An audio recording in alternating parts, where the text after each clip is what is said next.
Legend recipient of a Heritage Award at the Outstanding Filipino Americans in New York Awards, our guest of honor, Ms. Lea Salonga the Chief, our national treasure, a legend in her own time, and a Girl Scout.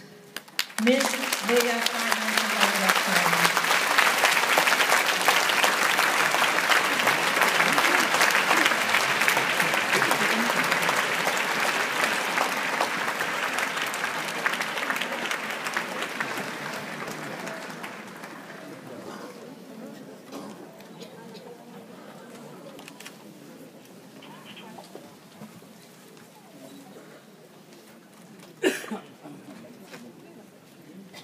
Good morning, everybody. Good morning. To all the guests of honor here this morning, National President Dr. Salonga, and then Benitez, it's so good to see you. To all the regional directors, to the 505 awardees this morning, to parents, members of your family.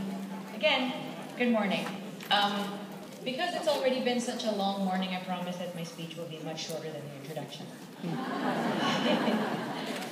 It was more than 30 years ago when I stepped up onto the stage at the Insular Life Auditorium at my very first audition, which was for a production of The King and I for Repertory Philippines. After I sang my audition piece, the director asked me if I had a poem or a nursery rhyme prepared or memorized. I replied, and quite proudly, I don't know any poems, but I know my Girl Scout oath. She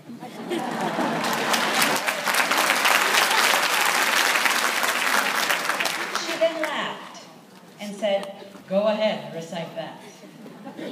With pride in my heart, I raised my hand and proceeded to recite my Girl Scout promise and the Girl Scout law, both of which I had previously done at my investiture only weeks prior. So yeah, I guess it's fair to say that memorizing and reciting the Girl Scout promise and the Girl Scout law directly contributed to the beginnings of my theatrical career. But all joking aside, thank you. I'm very honored to be here this morning as your guest speaker. After receiving the invitation, I then asked exactly what it was I would be speaking to you all about. And the answer I got was this: say something inspirational about reaching your dreams. I then said, okay, where do I start? After hemming and hawing about what to hone in on, I tried to then focus on people that I considered successful, culling names from the worlds of the arts, business, technology, finance, and pop culture. There were a few names that swirled in my head, but one in particular really hit me as a name that represented success, not only in the financial sense, but in the sense of how to live a life that he could truly call his own. Steve Jobs. No, I've never met him, but I have a sense of who he is from the products he's helped to create, to the keynote speeches that he's delivered in that signature black turtleneck, jeans, and sneakers, to that one definitive speech he gave at the Stanford University graduation ceremony in 2005. The following words, in particular, still really resonate with me. Your time is limited, so don't waste it living someone else's life. Don't be trapped by dogma, which is living with the results of other people's thinking. Don't let the noise of others' opinions drown out your own inner voice. And most important, have the courage to follow your heart and intuition. They somehow already know what you truly want to become. Everything else is secondary. In other words, follow your own heart. Listen to your own voice and make your own dreams, not someone else's, come true. I've been extremely fortunate in this regard, that my own gifts made themselves apparent very early in my life. In this case, my own voice was a very literal thing, as it was my singing that led me on this incredible journey that I'm still on. I'm blessed to have been guided by wonderful teachers, some of whom have taken my voice apart and put it back together to create a stronger instrument. By a mom that wouldn't take no for an answer when it came to making my dreams a reality. A brother whose own musical gifts are inspirational and astounding.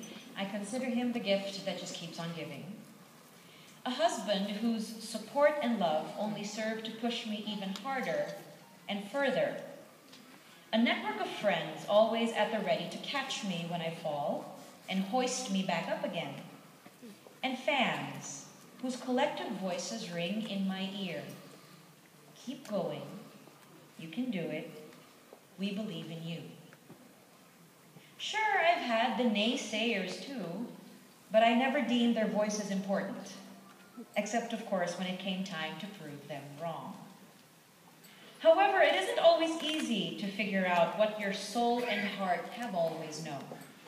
A lot of the time, the forces within you that know better are drowned by the outside world in attempts to steer you in directions that are contrary to where you should be heading. Allow yourself time in reflective meditation, prayer, and solace in order to align yourself with what God has planned for you. Strangely enough, it's advice that I didn't myself initially take. For some weird reason that I can only attribute to my attempts at being smart and practical, I went into pre-med. Thankfully, Miss Saigon rescued me and plopped me on the path that I was meant to take. So let this be my little piece of wisdom for you all. If you haven't already figured out what it is that you've been placed on this earth to do, allow yourself space to do so. Before you even begin to fulfill your unique dreams, you have to discover exactly what that dream is. Are you meant for a life in public service? Do you have the aptitude and inclination for the arts? Does watching the stock market turn you on? Does a scalpel in your hand feel absolutely natural? Do you have the voice of an angel? The fleet feet of Mercury? Are you able to leap tall buildings in a single bound? Whatever that dream is, make sure it is your own. Then own it.